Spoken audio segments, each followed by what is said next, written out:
चली हमारा तो राजा तोर से गिर लगिलो राजा तनी जाइयो हरिया उठता बदन करे राजा छोड़ा ही होई गई राजा तनी जाइयो हरिया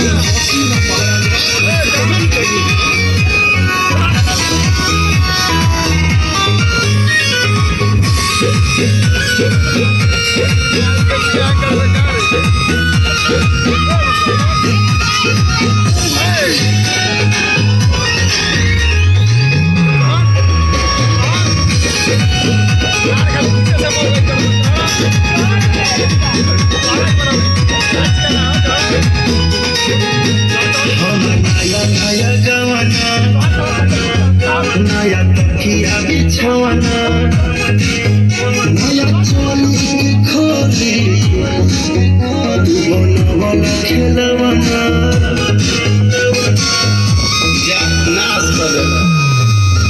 हमर नया नया गवाना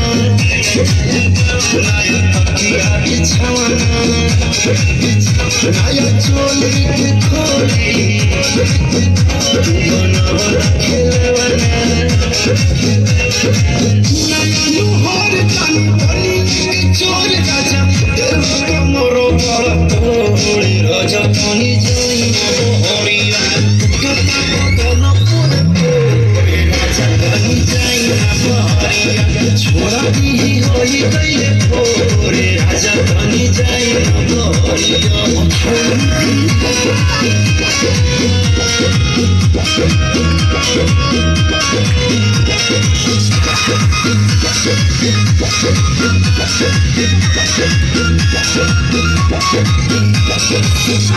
खाई गया उठल लिया लखन बोलिया कटले लगरिया हम से गलिया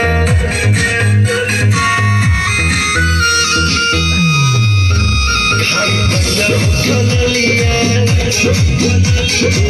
लखन बोलिया कटले लगरिया